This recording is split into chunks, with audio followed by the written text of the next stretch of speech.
Assalamualaikum warahmatullahi wabarakatuh.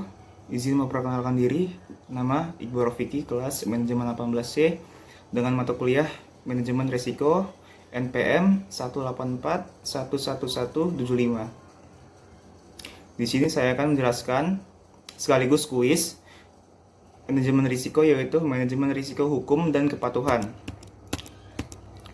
Adapun pengertian risiko hukum adalah risiko akibat tuntutan hukum atau kelemahan aspek yuridis yang dialami suatu perusahaan. Adapun sumber risiko yang dapat diperhatikan dalam menilai risiko hukum, yaitu yang pertama, faktor likidasi. Faktor likidasi, besaran nominal tuntutan atau gugatan yang diajukan. Yang kedua, besarnya kerugian yang dialami suatu perusahaan karena suatu putusan dan pengadilan. Berikutnya, dasar dari gugatan yang terjadi dalam pihak yang tergugat atau menggugat, dan kemungkinan timbulnya gugatan yang serupa. Materi yang kedua adalah faktor kelemahan perikatan. Tidak terpenuhinya syarat atau perjanjian. Yang kedua, ketidakcukupan dokumen pendukung terkait perjanjian yang dilakukan. Terdapat kelemahan klausa perjanjian dan pembaruan tinjauan dari pengguna standar perjanjian oleh perusahaan dan pihak independen. Berikutnya, pemohonan para pihak terkait dengan perjanjian, tidak dapat dilaksanakannya suatu perjanjian, dan terakhir adalah penggunaan pilihan hukum atas perjanjian yang diadakan. Berikutnya adalah ketiga faktor ketiadaan atau perubahan undang-undang. Yang pertama, jumlah dan nilai nominal dari total produk perusahaan yang belum diatur oleh perusahaan perundang-undangan. Yang kedua, penggunaan standar perjanjian yang belum dikinikan walaupun telah ada perubahan best practice atau peraturan berundang-undangan. Materi berikutnya adalah penerapan manajemen risiko hukum. Yang pertama adalah pengawasan aktif Dewan Komisaris dan Direksi. Yang kedua adalah kebijakan prosedur dan penelitian limit. Berikutnya, kecukupan proses identifikasi, pengukuran, pemantauan, dan pengadilan, serta sistem pengadilan intern. Materi berikutnya adalah manajemen risiko kepatuhan. Risiko kepatuhan adalah risiko akibat suatu perusahaan tidak mematuhi peraturan perundang-undangan dan ketentuan yang berlaku. Adapun bentuk dari risiko kepatuhan ialah ketidakmampuan perusahaan memenuhi aturan pajak dan otoritas lainnya.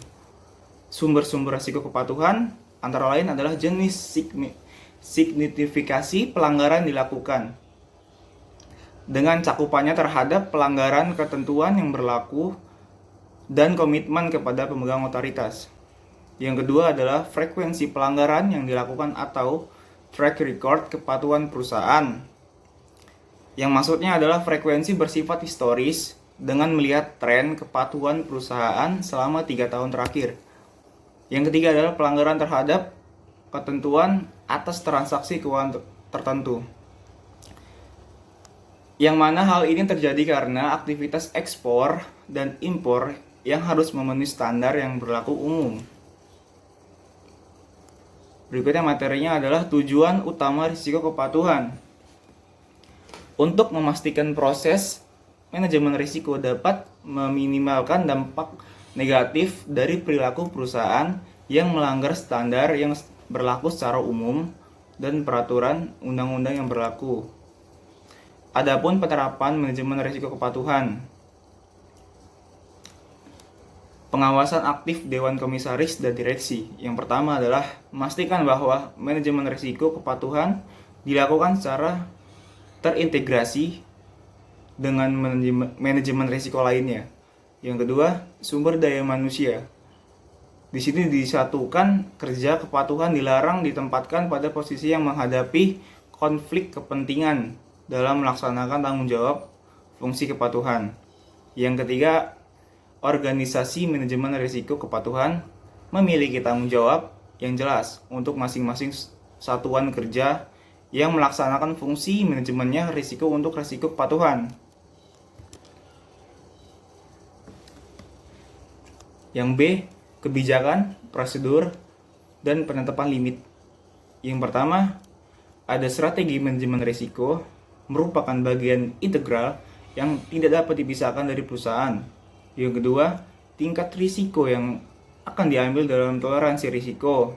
Maksudnya adalah perusahaan itu harus mematuhi peraturan perundang-undangan yang berlaku, baik tulisan maupun jiwa dari ketentuan tersebut. Yang ketiga, ada menyusun kebijakan dan prosedur telah disesuai dengan standar yang berlaku secara umum. Yang terakhir adalah perusahaan harus menetapkan limit risiko kepatuhan sesuai dengan tingkat risiko yang diambil. Materi berikutnya adalah identifikasi risiko kepatuhan. Yang pertama adalah jenis dan kompleksitas kegiatan perusahaan. Yang kedua, jumlah dan materialitas ketidakpatuhan perusahaan terhadap prosedur internal.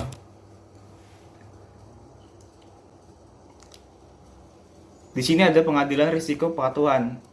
Perusahaan memastikan kantor cabang luar negeri memiliki tingkat kepatuhan terhadap undang-undang di negaranya. Dan sistem informasi manajemen risiko kepatuhan antara lain yang pertama adalah ekspor risiko kepatuhan. Kepatuhan terhadap kebijakan dan prosedur secara penetapan limit.